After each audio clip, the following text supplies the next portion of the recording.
Kelvin, you're on. All right. Good morning, everyone. It's already Wednesday. Oh my, July 21st. I can't believe it's already almost the end of July. Hope you guys all enjoyed your 4th of July weekend a couple weeks ago. And just wanted to kind of share on today's sales meeting a broker update regarding the market. The summer market has been really hot. And I wanted to cover some tips and tricks that I've been using talking to real estate agents and maybe get us going on helping us get more sales going on this next for the next 5 months of 2021.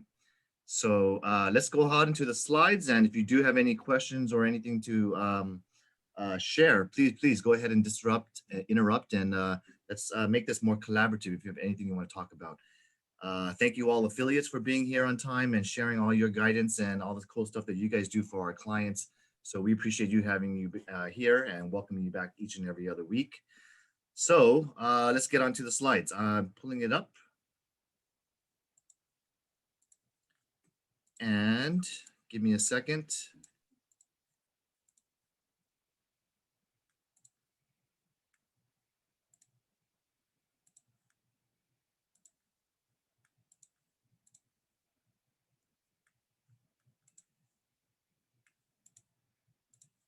All right, here we go. You guys see the PowerPoint slides? Yes. All right. So just a new update. We'll start off with a little bit of quote of the day. And this one comes to us from Neil Gaiman. I hope that in this year to come, you make mistakes. Because if you are making mistakes, then you are making new things. You're trying new things, learning, living, pushing yourself, changing your world. You're doing things you've never done before. And more importantly, you're doing something. So I just want you to reflect and think about how are you doing your business? What are you doing to generate new leads? How are you trying to get your next buyer or next listing? And sometimes when I look back in the mirror and I look at myself as well, I look and say, Kelvin, you could do more. Kelvin, you could do better than this. Hey, Kelvin, when I'm facing myself and I want to be proud when I see myself in the mirror in that reflection, I want to really push myself and say, am I really giving it my all? Am I pouring my heart into my clients' needs and the questions and the frustrations and all of the things that are going on in their lives? How can I make that a solution? How can I help others? And when you're trying new things and you're trying new way, maybe it's prospecting, maybe you're trying to door knock, or since the masks have been unlifted, I know a lot of you guys tried to do some new things like start doing open houses and maybe trying new styles of doing things. It's important to practice and a lot of this. If you say, Kelvin, you're so experienced in how you talk, it's because I take a lot of presentations, and the practice is going to make you better. So I want to encourage you to go out there, put yourselves in, outside your comfort zone, and that's where you're really going to see your business grow and your comfort level just really adapt to all these different environments, because you're going to be able to overcome any of those objections and the questions they ask you because you've already seen it before. So that's something I just want to remind you of, and hopefully you can try new things. We're still back open. Yes, we have mandated the not only the social distancing, but now the mask requirement is required as well. For all of LA County indoors, we're still going to practice that irregardless of your vaccination status. So all visitors, if you're in the public areas, you must be wearing your masks. Hopefully the COVID Delta variants and all the other variants will be reduced, but don't let your guard down. Please always just be respectful to others and be considerate. Consider cleaning the surfaces before and after your use, or your mouse, or cough. Make sure you cover your mouth. Small things like this will go a long way in preventing the spread. So thank you to those who got tested. Thank you to those who got vaccinated, and still got to keep on going, because as you can see from the stock market, a lot of the recovery stocks, the airlines, and all these other different things didn't take the news well when when the Delta variant has reached all 50 states. Just put the on the calendar for the upcoming month. Here is our keys to success. We had a great session last Tuesday where Lisa Overman shared with us all these really great financing tools and outside the box ways to get our clients approved for a loan and their guarantee and their performances. So I really like to see that, just to see and offer you guys solutions when you might be in a difficult situation, or a 1099 or a business earner, someone who doesn't report all their cash on their tax returns, all this stuff. There might be a solution for you. Now, we also have a bi-weekly office sales meeting this week, and then 2 weeks from now, we're going to have our next one. So thank you for being here. Affiliates, mark your calendars. And I did want to point out another thing before we get back to Sylvia. And she's done a great job as our incoming manager. She's already lined up our summer speakers over here for the rest of July. I wanted to invite you live in person at our office with face masks.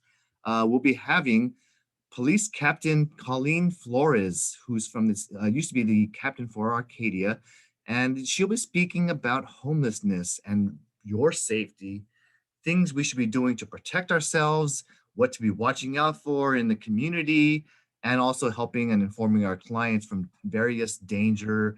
A lot of these people who are homeless might be on drugs, and they might not be in the right state of mind. They might have mental incapacity or instability. And she'll be sharing some recent stories of current types of crimes and activity, burglaries, thefts. What are the strategies from the theft's perspective, and or the crimes that are going on? So that way you can be mindful and you're not a victim yourself.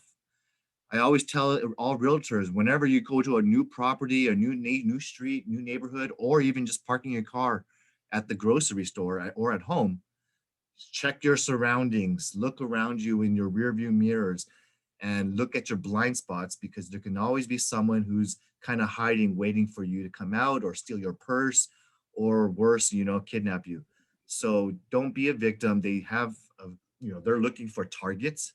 So don't be a target. Be mindful, be watchful, and have your protection with you in your purse or in your car. And I've just telling you, there's a lot of people out there who are looking for, they're looking for females, they're looking for older people, they're looking for people with money or big houses.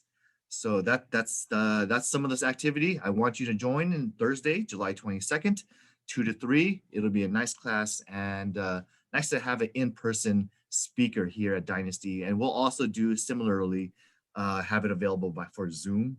For those of you who can't make it as well. And a special treat. We do have the Los Angeles County Tax Assessor himself, Mr. Jeffrey Prang. Sylvia called in and made a little favor to have him join us from July 29th, 2 to 3 p.m. He'll be talking about Proposition 19. And this is a hot topic where people can utilize and move their property tax value from their primary residence to another property they purchase of equal or greater value. And there's a lot of concerns, questions. When does it take effect? How can I do a transfer of my tax basis to the next property and preserve that low tax rate? What is the amount of what's called the difference if I purchase something greater and upsize my property? And there's a formula for that. So I'd love to see you guys learn this well, because there's so many people who are over the age of, wanting to do, in the baby boomers, who wanting to downsize or upsize or move to a different neighborhood. And finally, there's a solution for them. So let's learn it, be a pro. And after that, we're going to have a little bit of finger foods and prizes, play a little game of bingo, just to really get some interaction back again. And so hopefully you can join us 2 to 3 p.m. on July 29th. And Sylvia, anything you want to add and share to that? Yes, thank you. I do want to share to that. There's some revisions to the date for that. There were some emails kind of going back and forth. So if you all may make note, please, for Captain Colleen Flores, she's going to be here July 29th at 2 o'clock. That's July 29th for Colleen Flores.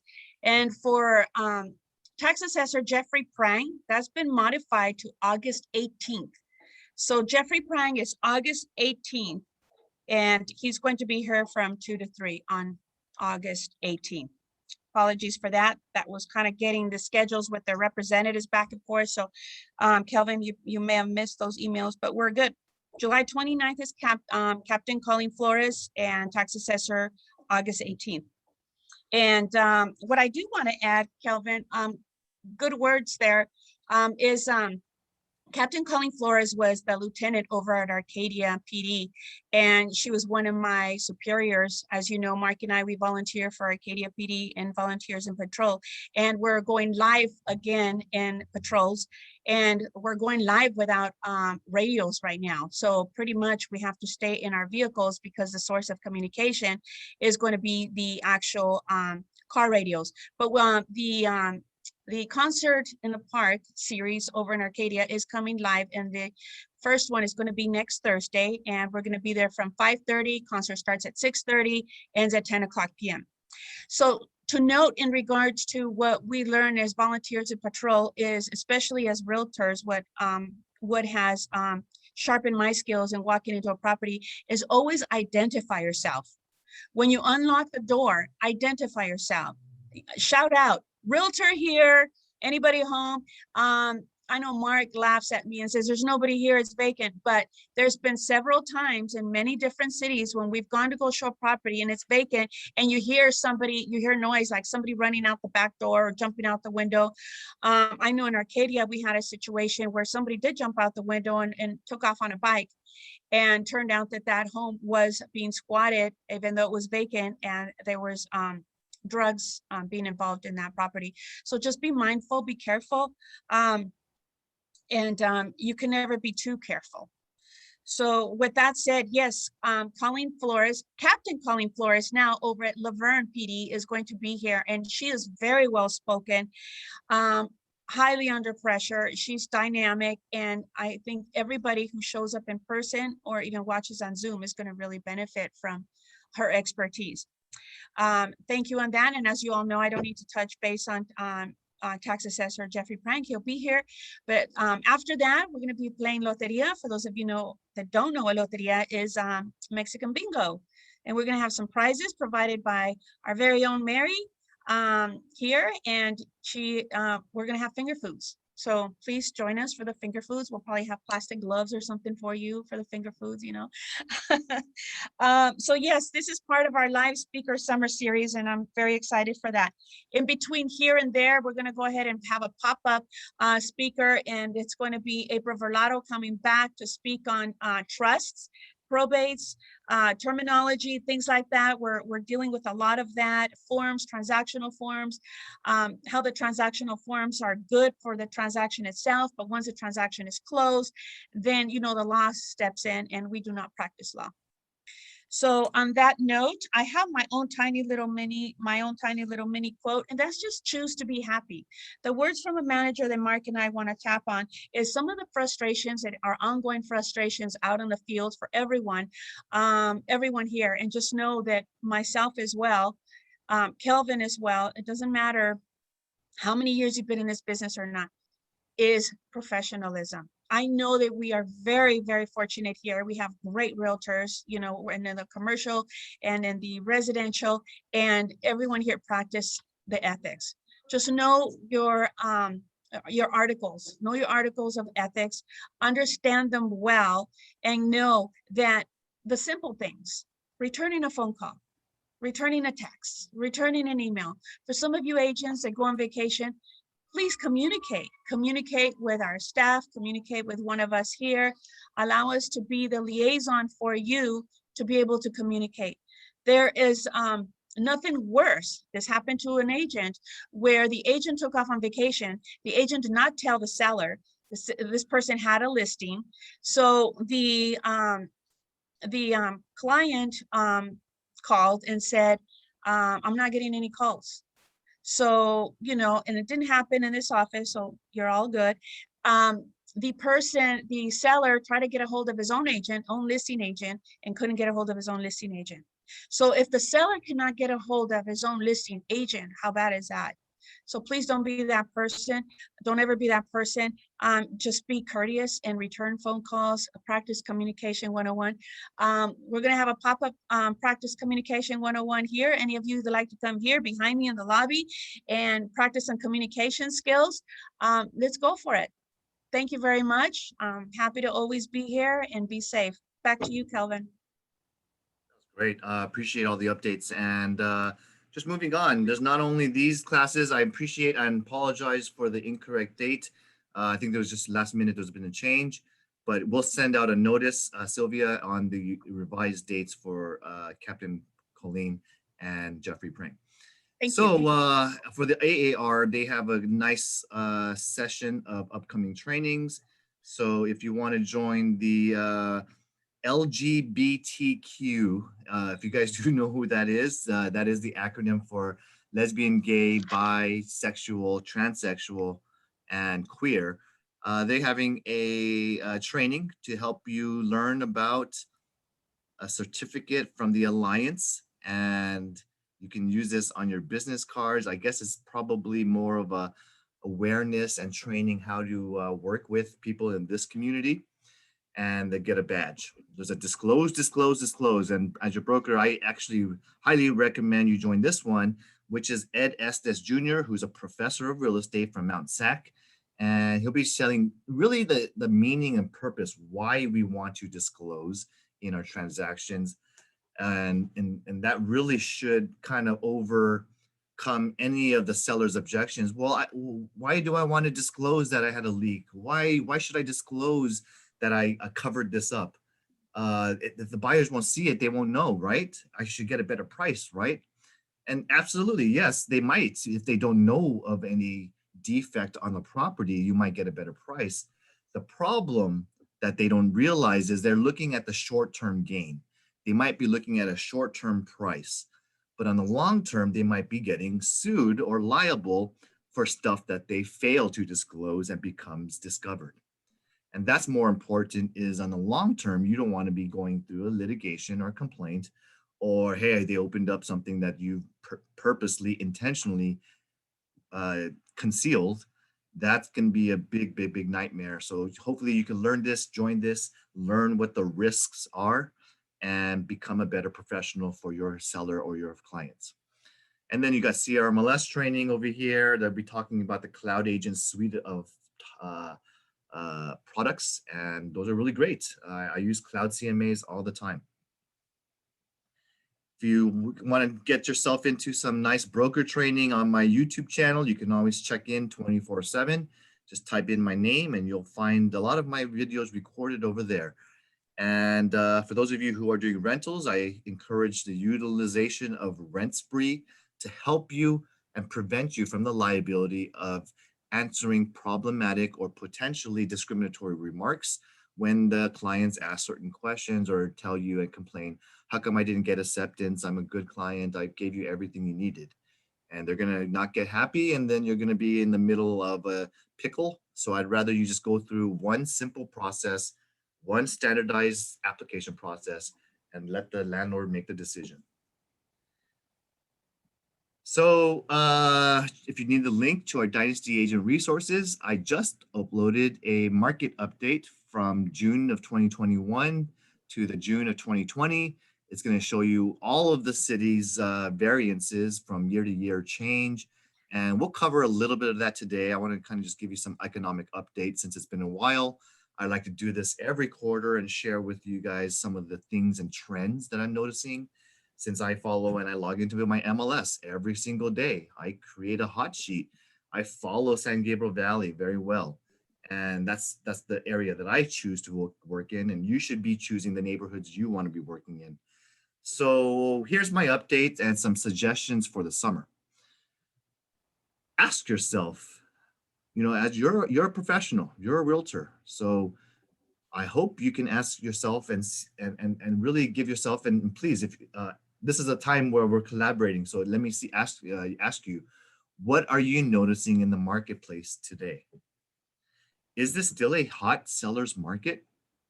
Or do you feel the market has cooled off? Anybody have any experiences to share in the last couple of weeks? market is still very hot, it seems.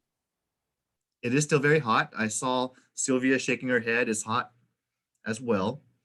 Uh, and so I Like to say, share, Carol? go ahead. Yes, it is still very hot, but the offers are not as aggressive, and the sellers are a little bit more, um, they're willing to work. The listing agents are more willing to work with the people that are submitting the offers right away, as opposed to waiting a week and compiling them. So that's kind of cool. I've noticed similar things too, and I like the way Sylvia phrased it. It's still decently hot before a seller because of the inventory, in which sellers are still putting out their, comps, prices of the last 1 to 3 months. So they're trying to, forecast, hey, I'm going to put an asking price of this, or, and they're trying to hit a nice newer goal. But I'm also noticing an asking price is very arbitrary. We've learned in this past year, the asking price is irrelevant, honestly. It's only to drive activity towards the showings and to the open houses. The realtors are smart. The public is even smarter. There's so many tools out there who are giving estimates of value, and the asking prices doesn't matter if it's a 50K under market or 100K over market. We all know that real estate, the we all know what's called how to evaluate a property.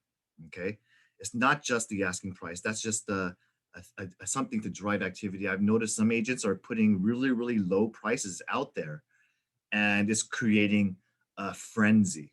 Correct? And we Right. get 30 offers. We get multiple cash offers. We have this and that, which enables the seller to select and pick the top 5, 10 offers, multiple counter offer out, best and final, shorten your due diligence to 10 days, remove your appraisal contingency, do all these things, kind of jump over hoops and hurdles and dance and everything but the kitchen sink, correct?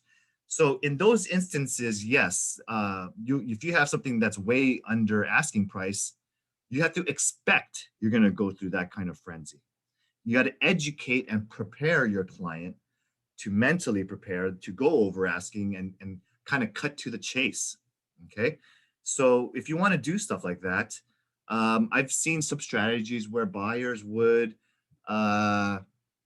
I'll teach you some strategies for those type of listings. Okay. Those are called way under asking, way under market value asking prices. One is go ahead and you can remove the appraisal contingency, or you could put a cap to your appraisal contingency.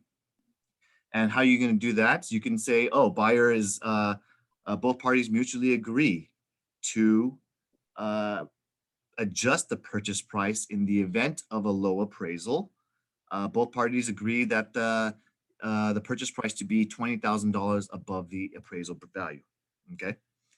And that could be something that you strike together. You could get some resistance, but at the same time, you're actually willing and showing that you're willing to overcome any appraisal type of shortcoming, which I've noticed is happening right now. Some under appraisals. You could also do some periods of where you put a reduced time frame, like your loan contingency or this and this and that, but you must strategically also put together a top end cap on paragraph 13D financing terms. And if you put yourself a cap like 3.5% or 3% or whatever it is for a 30-year loan, at least you give yourself a way to escape the property because you have a contingency for a 3% cap. Interest rates I'm talking about. There are other strategies you can use. I've seen escalation clauses, and some of you guys writing buyer will offer $10,000 above any other competing arm's length offer. And that sometimes has worked to get the buyers in and out into the escrow. Because in that kind of situation, yes, you could get acceptance, but at the end of the day, are you going to close at that price? And some people are trying to use this to negotiate. Sometimes they're just trying to get the foot in the door to stop all the other offers and pause the activity. because we all know that when a property falls out of escrow, it tends to have a negative connotation to it, correct? So the sellers don't want that. Maybe they're willing to play ball or negotiate with you. Um, so, this and this and that. Just make sure you guys understand there are strategies to go ahead, but the number one thing is go and see it. Go and be quick to view it and ask the seller certain questions, which I'm on the next slide. Excuse me, Kelvin, I saw a Yep. question pop up, and that's from Scott Chimamoto. Read it out. Read it. Let me see here. Let me bring it up. Okay. He put on here, you also need to set expectations and have a plan B in case the appraisal does not hit the value for the financing. Very important that the buyers have enough funds to make it work. Check your lender before you go look at the houses. Okay, it's a statement, not a question. Thank you, Scott. Great. That's great advice. You do need to make sure and be ready, prepared. Hopefully you checked with your lender and got yourself a DU approved type of loan, and a listing agent should know that means you've already been vetted. The individual already supplied all their documentation, more and well and above the pre-approval letter. So that's something great to do if you're representing a buyer. Now, I also suggest you follow your marketplace that you're trying to work in and create a hot search for single families or for certain types of properties you're following for your clients. And make sure you check on that every single day or two, because that's going to make you shortcut, save you time, and be efficient. But you also really just start get a sense of what's getting a pulse of this month's going on activity. So what do I mean by that? What are you looking for? I'm looking for the number of listings that are hitting the market. So I look at how many in my marketplace, San Gabriel Valley. I'm focusing above the 10 freeway. And to me, I'm just kind of looking at the days on market. I'm seeing how quickly these listings are popping into, going into escrow. So when I see a listing that I'm interested in or curious about, I put a little flag and I watch it. And you guys all have your MLS tools. You guys all have the MLS trainings to go to, how to watch a listing, how to create the hot sheet. And I want to follow that activity. I want to follow what what a competitor is doing. Or I like this listing agent, I respect them. I want to follow their listing along the days. And what that does for me is that it allows me and enables me to understand what strategies they used. And I visited their open house and I see a lot of activity and how quickly they close. I want to follow their trends, because what they're doing out there is working. Then I want to enable that into my own practice. But I also am looking for price increases and decreases. You see on the MLS, they put little arrows up there, ups and downs. And some agents play little games. So they'll like decrease it $1,000 and then that's a decrease. But sometimes they make a major decrease, like $25,000 price reduction. Sometimes I see price increases where they got too much activity and the listing agent who went 100,000 under the market value, now their phone is blowing off the hook and they have too busy and they finally raise that price because they have multiple offers in. Well, it could happen. But I am, wanting this kind of hot sheet will help you follow what's going on and when there's back on market activity as well.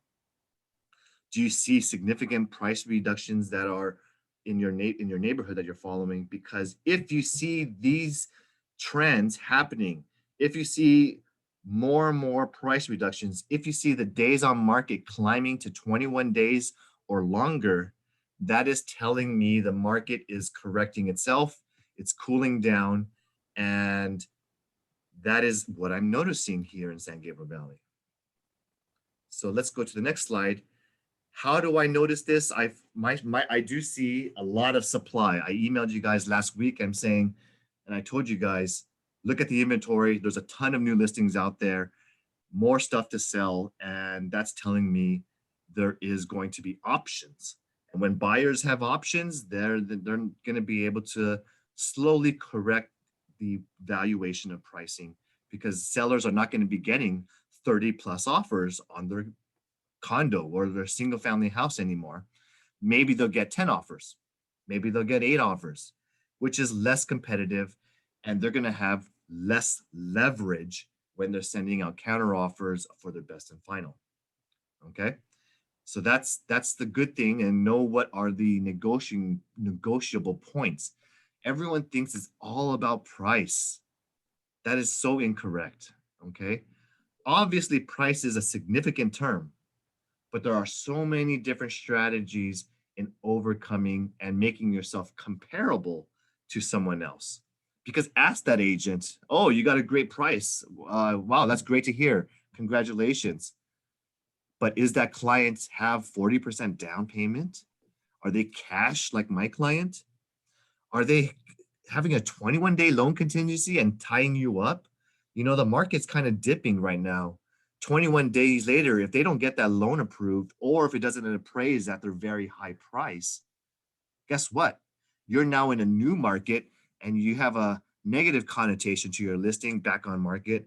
You might not be able to get it sold for that close to that price 21, 30 days from now. But here I'm giving you just 10,000 under, but guess what? We have 20,000 above any appraisal value. We have 40% down. We have this and this and this, okay? If you have these scripts ready, you've experienced enough conversations, you know how to rebuttal what they're trying to kind of bluff at you, or they're trying to puff at you. So they're going to tell you things like, I got 5 offers, I got everything's over asking, I have this, and great, great, great. And they can say, well, you know, how many, in terms of, you know, a lot of times these top offers end up renegotiating with you. They're going to use this just to get yourself to get into escrow, but they're going to try to get price reductions. They're going to try to request for repairs. They're going to use the excuses to reduce your price. But I'm a pro. I'll put it in writing, sold as is condition. I'll put it in writing, no credits, no repairs. This is our offer, we're straight. We've been searching the market, this and this and that, and look at my history, look at my experience. You know, use things to your advantage. Use your broker and your company to your advantage. A lot of these other agents that are writing offers are from, let's say offices that don't have such a strong reputation. I have seen so many of you guys come back and say success stories to me saying, Kelvin, I'm so happy I got my offer accepted. They said they knew you, Kelvin. They said they knew your company, or they had a good experience from the past working with Coldwell Banker Dynasty agents, that our reputation is helping you get at least get yourself a counter, getting yourself a little bit more communication or cooperation from that listing agent. So use these things to your advantage, and I hope that you experience this yourself. And ask some questions, okay? When you're talking to a listing agent, you got them on the phone, do you confidently say you have the enough skills to extract helpful information to your client, for your buyer? So are you asking good questions the right way, not like a robot, but really like a professional realtor? We've been following this escrow. We really like this one, but listing agent, please tell me what was the reason why it fell out of escrow last Thursday? Was it the appraisal value?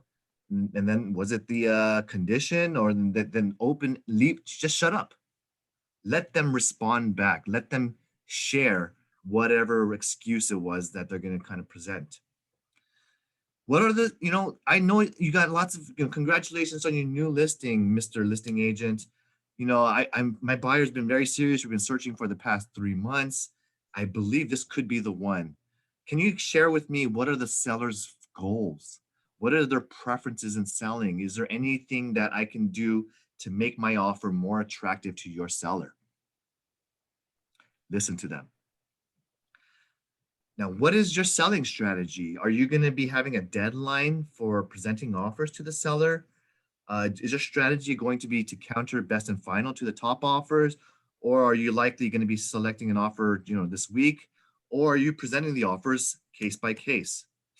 This is the reason why. We've been really serious. We've been offering on properties, the first week when we see the home, and then the listing agents are using our offer to try to get more and more higher offers.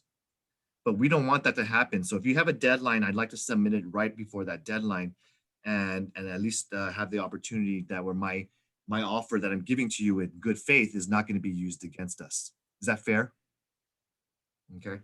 So if you have these conversations and you're really, really good at communicating, I get so much information right now that when I'm writing offers. So one of the things I'm going to tell you is I wrote an offer for a client. I told the agent, we're under asking, but it's sitting on the market, and that, we noticed a couple of things, but we want to buy it as is. So it's very fair. It's just 20,000 under your asking. We're here. We're ready to go anytime. And then I call the listing agent. I gather information. He tells me they have a full price offer already. This and this and that.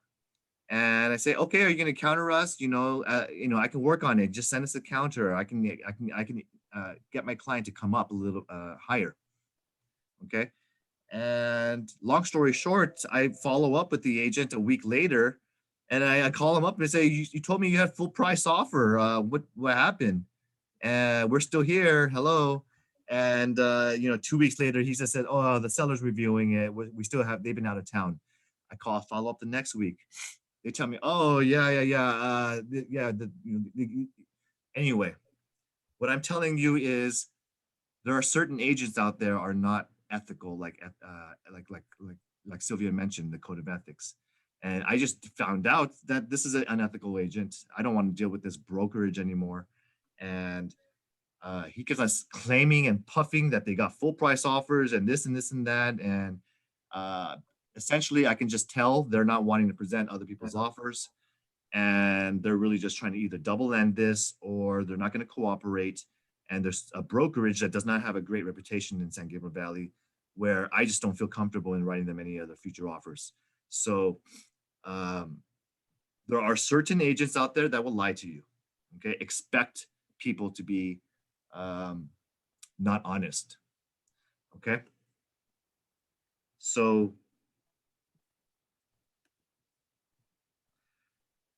when it comes to cutting to the chase, if you're trying to really have a client that you love a property, ask the question like this: is there a price or certain specific terms that my client can offer your seller to cut to the chase and head into escrow this week? Look, listing agent, I know you don't want to do a lot more open houses for this weekend. I know you don't want to do a lot of the showings that all the calls that you're doing, and this and this and that. We're prepared to send you an above asking offer. But really just tell me, what is your seller's number? What is the goal? Let me just cut to the chase.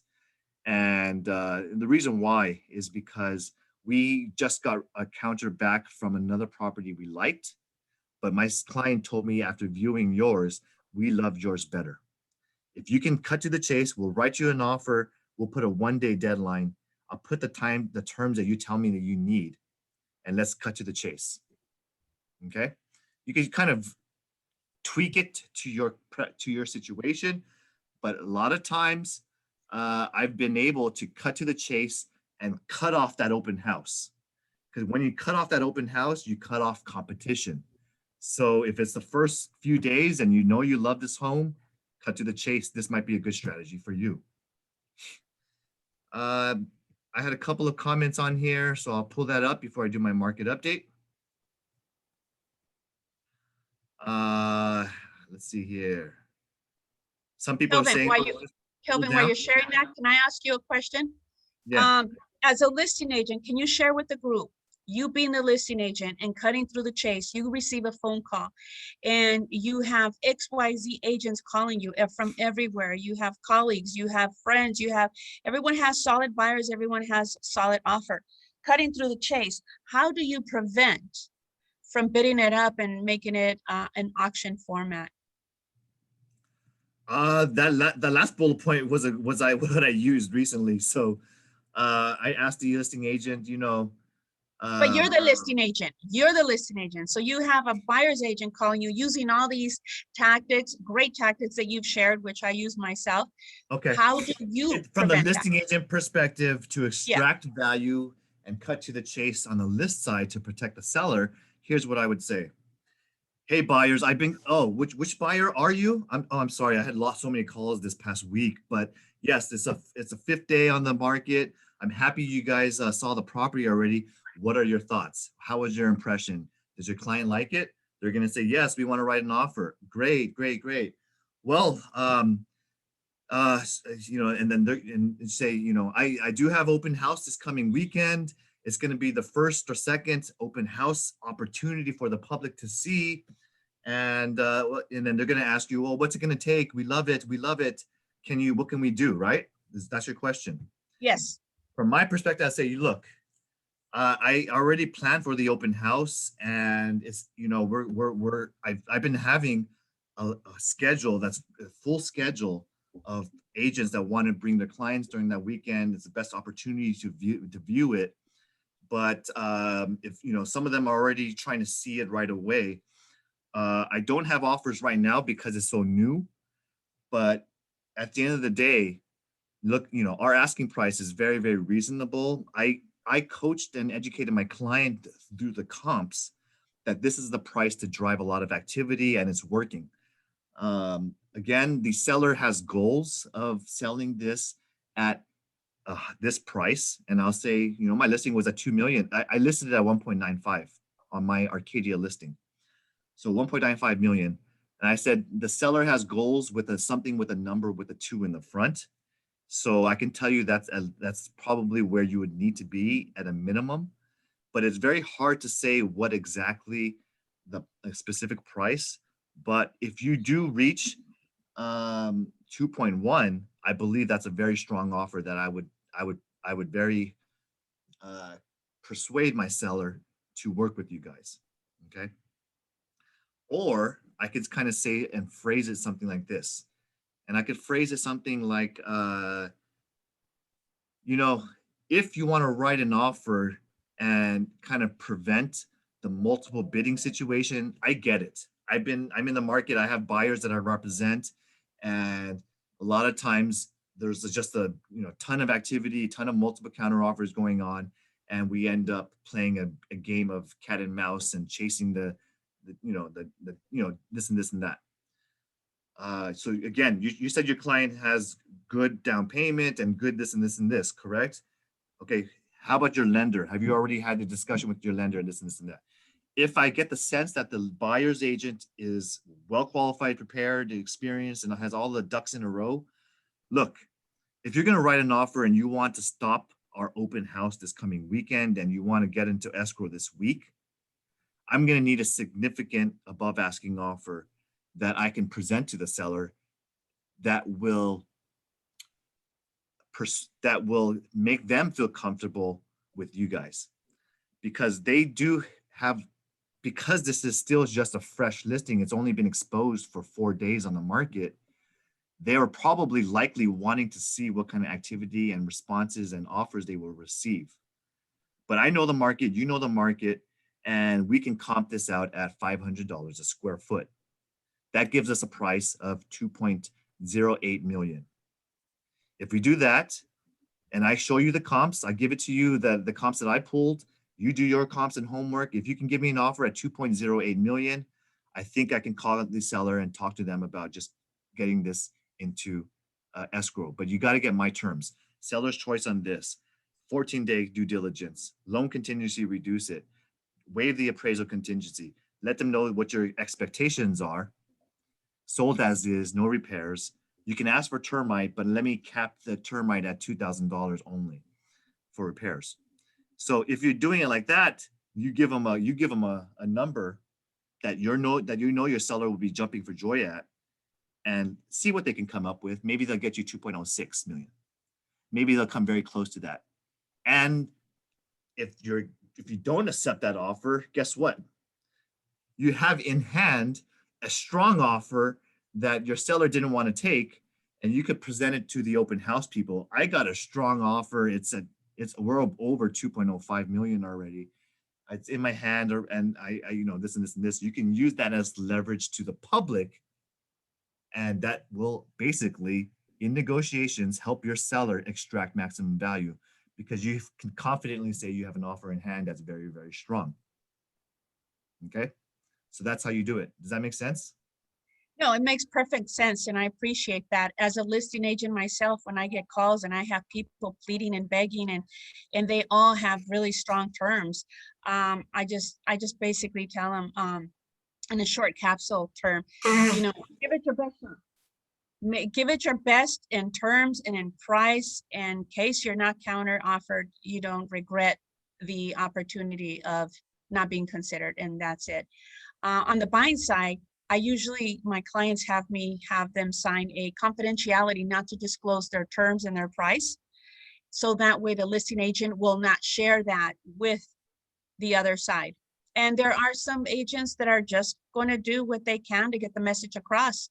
At an open house, I delivered an offer with a confidentiality disclosure in an envelope. When I ran back into the open house after we finished, 5 minutes later, our offer was out of the envelope, face up with the terms at an open house. They're going to use it against you. That's why in the previous slide, I told you ask for the deadline and don't present it early if there is a specific deadline, because they're going to use your offer against you, okay, in this kind of market. So Yeah, and that's they good can. points. Yeah, and they I'm very can. surprised and shocked that that's a code of ethics violation of opening up an offer to all the buyers to see, because your buyer gave some sensitive data. They have maybe their pre-approval in there, maybe proof of funds and this and that. Right, right. So that's Right. I just hate how some agents are using leverage of your offers to help, drive Right. that price up. But a market update, I like how you say, try your best. But if you really want to stop this or prevent this open house next weekend, or you want to head into escrow this week, you need to write an offer that the owner can't refuse. Right. If you're just going to write full price, maybe the owner is going to want to see what the market gives them. But if you go Right. over the asking price, give me something to equip me to push for your offer. Help me help you. Okay. That's right. Well, the happy news on this one is that we did open escrow and close escrow on it, so that was great. Okay. So then you didn't report the violation then because they accepted you. No, I did not report the violation, but it was handled amicably. Okay. Anyway, good points. It's going to happen. So here's a market update now to share. Any other comments before I get into my market update, guys? Shoot. There was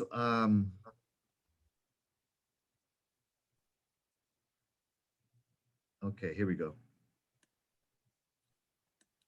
I won't spend too much time on this, because if you go into the CB Dynasty Agent Resources folder, check onto what's called meeting slides, which we publish all of our slides and links in our drive. Just go here to LA County market activity and trends.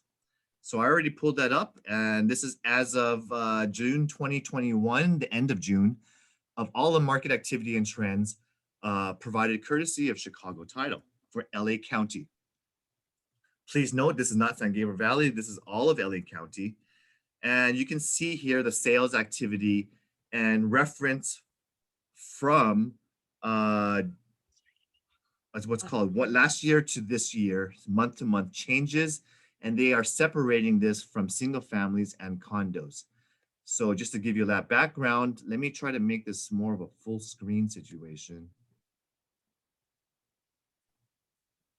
Was there any comments or questions regarding the market activity before I jump into this? Okay.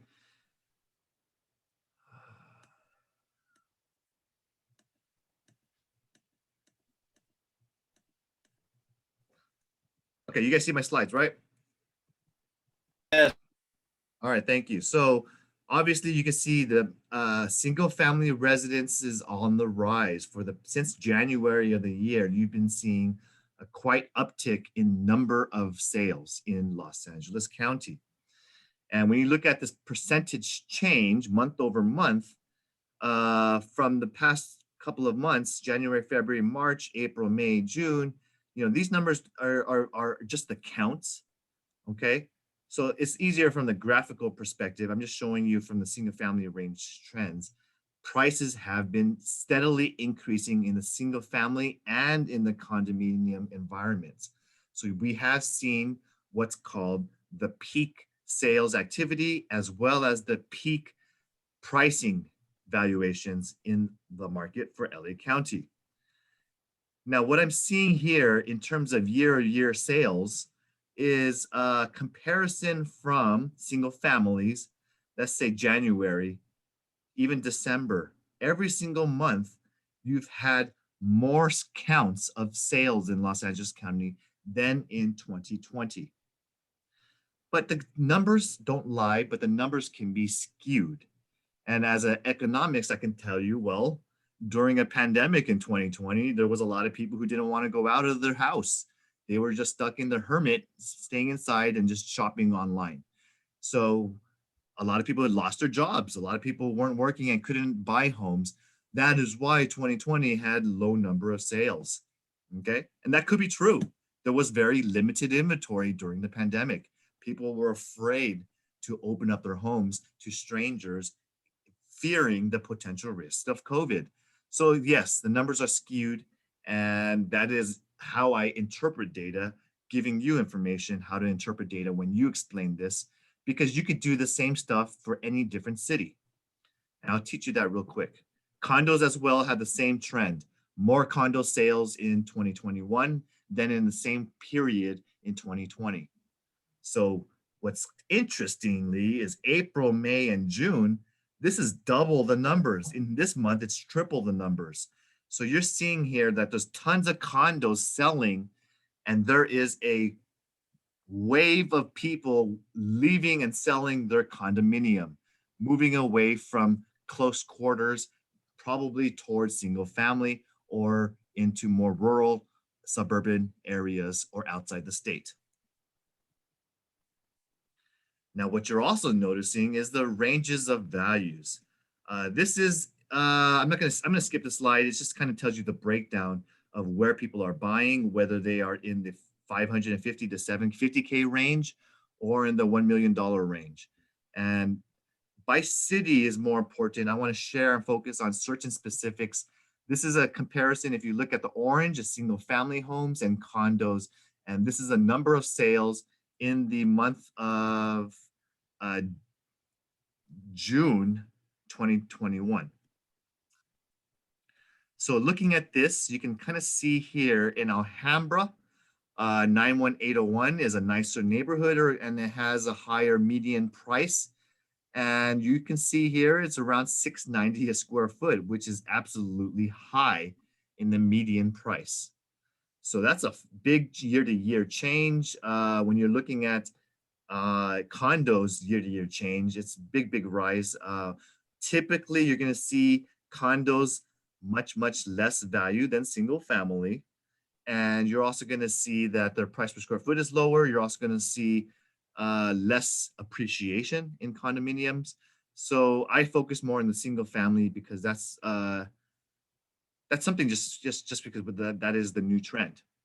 You're seeing a huge increase in Arcadia, in which they're going for 600 to 700 median price per square foot. And these are based on decent numbers, 32 sales in single family, 27 in terms of them. When I focus on other cities, I can go down to San Gabriel, I can go down to Temple City, I can go down to Rosemead and El Monte, local cities, but I don't have time for all of that. So I'll leave the data in here for you to review for your own specific area, but I'll cover Temple City, and that's our own city. Look how high Monterey Park has been rising. That's very extremely high for older neighborhood and communities. Take a look at San Gabriel.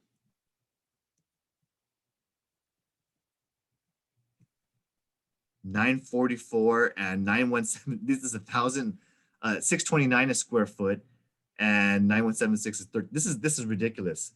I don't want to kind of put this data as a reason as, oh, this is showing as 1,000 square foot for San Marino, we should offer X. Instead, let me show you how you can do this for yourself, okay? So just go into your crmls.org, and actually what's easier, just watch my YouTube video because I already covered this. So let me share with you how you can really become a pro in using InfoSparks.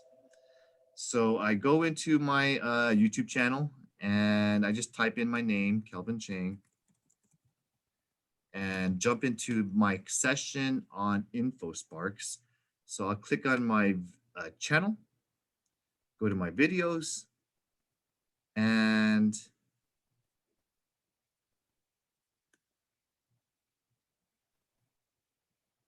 called,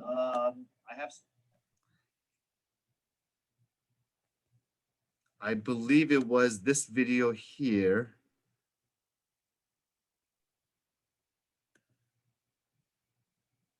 Attempt to get listings, how to talk. Yeah, it's one of those listing presentation videos.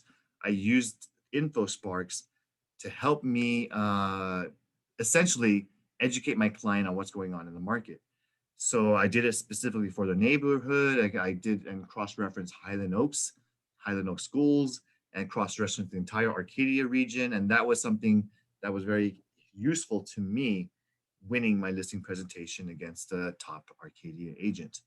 So very happy to report we entered escrow last week. I'm selling it over 100K over asking, and my client is very, very happy with the results. Hopefully I can get it closed in the time period that we have contracted, and everything is hopefully is working out as planned. Any comments or questions before I still join you? Edward's happy. Edward just commented that the sales are still going to the moon. Edward has a new listing that I'd love to share. So I'm going to get into our new listings now.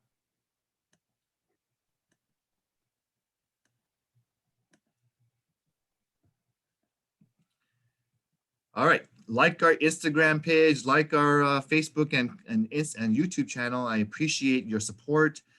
And that's a really big, it's a big help with you guys helping refer people to us and various agents and just doing so many good things in the community. I just want to tell you to keep it going, keep it up.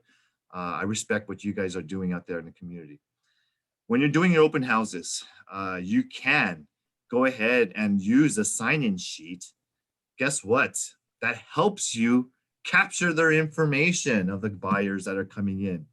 Get their email, get their phone number, ask them, can I contact you with other potential listings nearby that might meet your criteria? But obviously ask if they have what's called an agent that's representing them. And if they do have an agent, then you make a note not to call them and respect agency. If they don't, great. And the tool that I use when I say this is, well, welcome to 1720 Wilson Avenue. I'm the listing agent. I'd love to share with you all the great features about the property. Oh, by the way, do you have an agent that's representing you? And if they don't, they say, oh, okay, well, no problem. I can give you a full tour. If you have any questions, I'll be happy to help you. And if you have any interest, I can help you write the offer.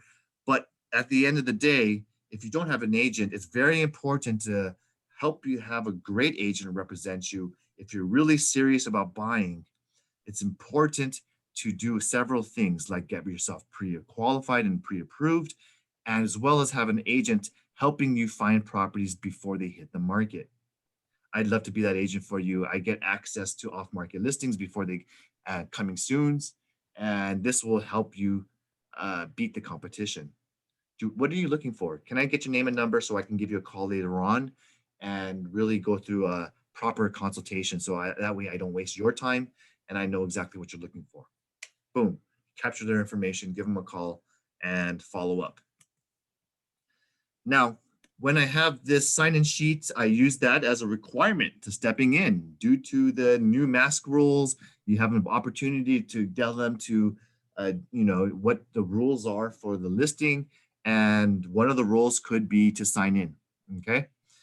Don't forget, if you have a new listing, make sure you register it or place it as coming soon or active.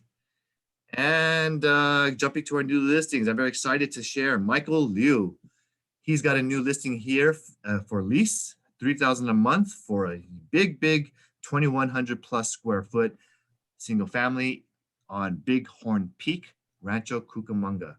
Nice curb appeal, nice newer structure. That's a very low rate. So contact Michael if you got someone for lease. Jennifer Huang has a nice single family home condo for a 2-bedroom, 1.5 bath, 764 square feet condo, only $438,000 for West Covina. That's a pretty good price. So 438, nice little condo, maybe a starter place. Talk to her if you have any interest for that. Wow, look at all the stone facade in the front of this beautiful Sierra Madre Villa Avenue, Pasadena. This is a monthly $55,000 per month lease, and you get 11,800 square feet of living area. Wow, that's a great, great property. Maybe you know what's going on? There is a wave and trend of other foreigners, and namely people from Taiwan, people from countries that do not have good access to vaccinations. Do you know what they're doing? They're sending groups and tours and waves of people over in flights to come to Los Angeles to take a tour of our communities, showing homes, and also simultaneously getting themselves vaccinated and covering the 1 month period for the double dose. So guess what? This is a property that would fit their needs as they fly over and get themselves vaccinated for free. And you can get them a nice big home to rent, possibly with Henry Liu. If you know people who are doing this, this would be a great fit for them. Margaret Lee has a client for a listing for Del Mar Avenue in San Marino. When do you see anything under San Marino under 1.7? Rarely. This is a 1891 square foot home, decent good sized lot at 7,400, and it's priced at 1.688. Good looking curb appeal. I could see this going. So talk to her if you have any clients interested. Moving into the San Marino school districts and all the beautiful amenities and parks they have. Helen Ma has a brand new listing on 11239 Elliott Avenue, El Monte. This is a PUD, detached, 1646 square feet, 4 beds, 3 baths, only 640,000 with a nice tiled Spanish roof. Notice this is detached. It does have a 3rd car parking. And for those of you who Google this, I want to let you know, this is situated at the very rear of the complex community of only small, I think it's 4 or 6 homes. So this is much, much better because you're not having the noise and the busy traffic of the front street of Elliott. Yes, it's a busy area, but in the rear of the community, it's very, very quiet. Ideal for a starter home, and you got a lot of square footage, and you have a detached PUD with a low HOA. Angel has a great, beautiful home on Kelton Avenue, number 302. Only 1.788 million for this 2,600 plus square foot condominium in the beautiful city of Westwood. If you have any clients looking for this, talk to Angel Lau. She's doing great, and this is a great, great views of the beach. Cheryl Johnson has a gorgeous home that is a fixer, needing some updating, but it's priced well below the market. 445 Myrtle Avenue in North Monrovia, just 3 blocks down of the infamous historic Sinclair home that's over 100 some years old. This is 3 doors down, and it's 1,328 square feet on a near 10,000 square foot lot size.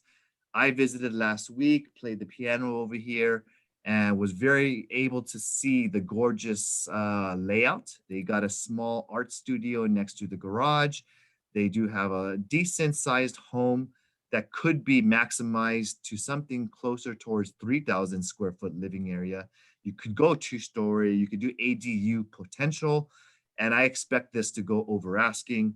Talk to Cheryl if you have someone looking for a quiet, beautiful street in North Monrovia. Carol Casey got some nice new listing over here in Apple Valley. This is $425,000 for a 2,100 plus square foot home. Great price. That's below the cost of construction. So you can get a 2-bed, 2.5 bath, newer construction home with all the great things. I saw the photos myself. It's beautiful inside, move-in ready. 3-car garage. Talk to Carol if you got anyone wanting to go east and moving towards an affordable area. Apple Valley is a great place to be. Edward Chow. Hey, Edward, you want to talk about your new listing? 633 Torado Drive, Monrovia. This just came out one day ago. 4 beds, 3 baths. Even if you don't have a client for this Monrovia home, take a look at these photos because this is a gorgeous home. They have a walk-in closet that is my dream walk-in closet. It has a nice cabinets, a center island, displays for your shoes, your purses, your suits. And it also has a gorgeous kitchen, high ceilings, vaulted this and that, and all the amenities and great, wonderful, newer, modern finishes that your clients would love today. It has a very hotel look. So if you have anyone looking for this, talk to him because there's already it's already been remodeled and updated, move-in ready, and I know he's going to have activity, so it might be going soon. Sylvia, you want to talk about your 6670 East Puente Street Covina listing, single family? This is a 739,000, 3 beds, 1.5 bath. Thank you, Kelvin. You want me to jump in? Yeah, I'd love for agents to Perfect. pitch your own listing because you guys know it better Perfect. than Thank you. I just stepped away for a sec here.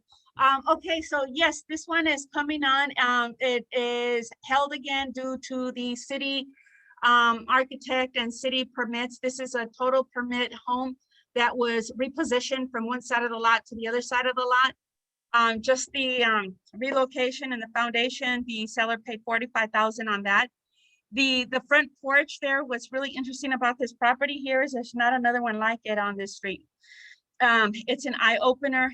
It has a lot of beautiful features. The integrity has been kept with all the little fine ornaments from the heater, from the opening of the door to the backyard. Brand new, aside of the basics that you see here on the description, it has a brand new 2-car garage. And pretty much everything's brand new. It's a 1908 that's been totally rejuvenated to 2021. It's one of the homes now, I guess the city ordinance requirements are requesting that the homes have what is it called? A sump pump. So now it has like a water flat sump pump, and it's on the front home and it's huge.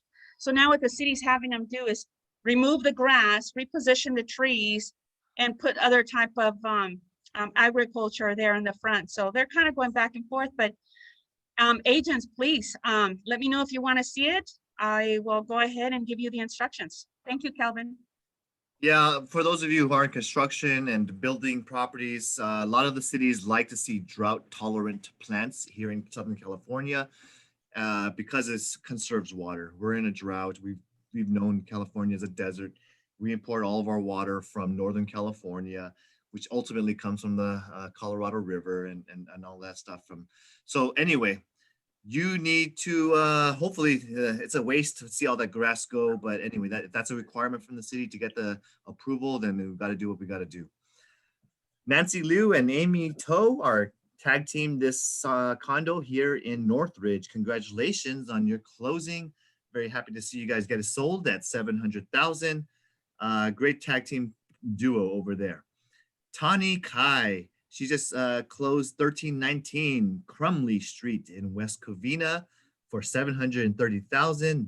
Gorgeous corner lot, great photo, and very happy to see her sell this one out quickly. And Henry Liu closed in Yorba Linda, 5685 Delacroix Way. 3 bedrooms, 2 baths, almost 2,000 square feet living area, single family, almost $1 million. Lovely, gorgeous curb appeal. Also another corner lot. I love this great looking home. And Henry Liu is on fire. He's 2380 Sewanee Lane in Arcadia. 3,300 square foot plus living area. Gorgeous home, 1.7 million. And this one is a 4-bed, 4-bath. Congrats, Henry. You go. Way to go. Jackson Wong, he closed over here in Temple City. Wow, you got a nice 6,500 plus lot. This is a 725,000 single family home sold by Jackson Wong on Ryland Avenue, Temple City. And Henry Liu, he's been on fire again, sold on 420 Mustang Court in San Dimas. big 3,500 plus square foot living area. I love that expansive driveway, 3-car garage, and the gorgeous front drought tolerant plants in the front. Single family, this sold for 1.07 million. And Henry, Adam, and Amy worked together on this gorgeous piece of land in Lake Elsinore, 7.5 acres. This is a commercial property, huge property here where you could probably do a subdivision of, look here, I can probably see at least a 10, 20, 30, 40, 50, 60, 70, 80, maybe zoned for about 70 homes and mixed use or commercial retail at the front of Lakeshore Drive. So this would be a great project for any of you guys. If you have anyone who wants to learn about commercial, I know Henry, Adam, and Amy have lots of experience. Talk to them, how they got this vacant land closed.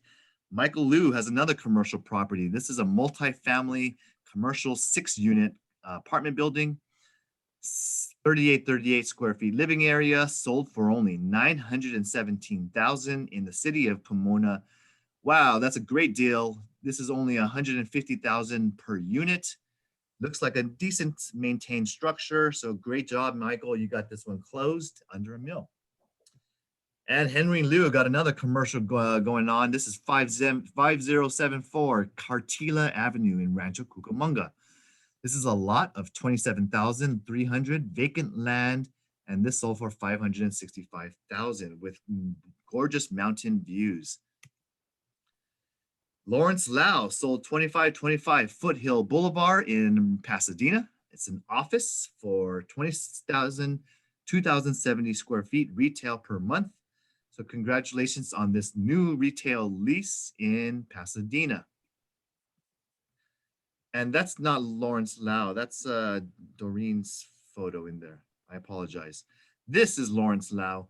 He got just leased out 100 Alameda Street in number 379. Nice little condo for $2,150 per month. Christy Le. She just closed 1706 Marengo Avenue, South, and this is Pasadena, but right by Huntington Drive. 3 beds, 2 baths, 1,300 plus square feet living area for $830,000. Congratulations on this lovely little property over here in Pasadena. Congrats, Christy, and congrats to Sharon Chen and Sophia Hung. They closed on this condominium. This is on 5th Avenue in Monrovia. Nice 1,000 plus square feet living area. So Sharon and Sophia, good job on your tag team closing. And Daniel Wong, he's closed 1215 Linden Grove Avenue. He represented the buyer and purchased 4 beds, 3 baths, almost 1,500 square feet, single family home for $732,000. And Melissa, you closed, and congratulations on your townhouse on Jasmine Lane, Gardena, 2 beds, 3 baths, on and it closed for $660,000. So congratulations, Melissa. You're still rocking it and keeping up on fire. Danny High, he's been doing great too. 17801 Bishop Circle, Villa Park. This is a gorgeous 2,700 plus square foot on a 13,500 lot. You can see from the photo, they got a nice, I like that, there's a nice center courtyard where it's actually open and exposed patio, and the backyard's gorgeous as well. So talk to Danny. He's got this one closed at 1.45 million. Beautiful, beautiful home. Gina Labalati, she got this one closed at 1245 Cienega in San Dimas. $203,000 for a manufactured home, single family. And Shanae Lam Banco. This has been a nice project she's been working on. 855 Madison Avenue, commercial property of 7 units in Pasadena, sold for $2 million, great price, and decently maintained 7-unit income property. So congrats to Shanae Lam. She did a great job. Esther 2 has been on fire. She closed on 8272 California Street in Buena Park. And she's on track to be an award winner for 2021 awards for Coldwell Banker. So proud of her success. She got this closed at 705,000, single family home, nicely remodeled. Talk to Esther if you have any clients on learning about remodeling and fix and flipping, or if you want to learn about that, pick her brain. She knows a lot. Anything else? Is there any other coming soons or listings we should share from you guys?